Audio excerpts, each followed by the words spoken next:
আসসালামু আলাইকুম রহমতুল্লাহ। আজকে সারাদিন অনেক বৃষ্টি, বাইতুল মোকাররমের এইদিকে হাউস বিল্ডিং এর অপর পাশে।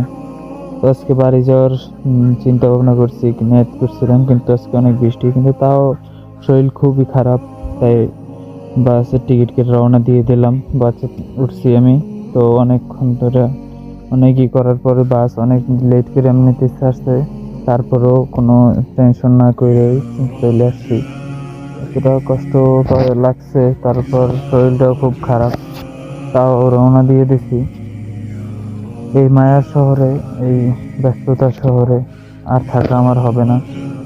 প্রথমবার জ্বর হয়েছে তখন আমি খুব চেষ্টা করে, তাও আমি থাইকে গেছি, কোনো ইটি না কইরা জ্বরটা সারাইছি। কোনো এই দ্বিতীয়বার জ্বর হওয়ার কারণে শরীরের দুর্বলতা আরো বেড়ে গেছে এবং জন্ডিস হয়েছে গায়ে, শরীরে সবকিছু অবস্থা খারাপ হয়ে গেছে। সেই জন্য গাড়িতে করে মা বাবাও বলতেছিল যে তো বাড়ি চলে আস, বাড়ি চলে আস, ভালো লাগতেছে না।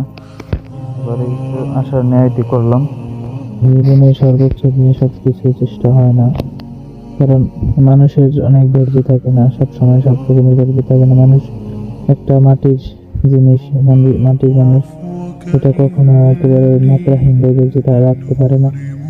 সবাই অনেকভাবে বলছে, ভাই অনেকভাবে বুঝেছে যে থাকলে অনেক ভালো হবে, কিন্তু আমি নিজে সামলাইতে পারতেছি না।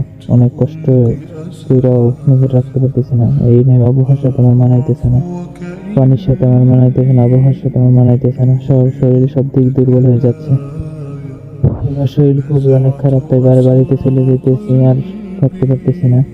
আপনারা আমার সঙ্গে যেন দোয়া করবেন যে সুস্থ হয়ে যাবে। আজকে শুক্রবার দিন, তাও রওনা দিতে চাইনি। তারপরে জার্নিটা ওরকম ছিল না, খাওয়া দাওয়া করিনি সকালে, দুপুরে খাইনি এখনো। এটা শরীর অনেক খারাপ, কিন্তু তাও রওনা দিছি। আগে বাবা মার কাছে যাবো, আর কিছু না। আমার দেশে আগে যেতে হবে, আগে বাবা মার দেখতেছি, আর কিছু না। এই এখন আগে খারাপ কিছু হয়ে গেলে তখন কেউ দেখবো না। আল্লাহ হাফেজ, সবাই ভালো থাকবেন।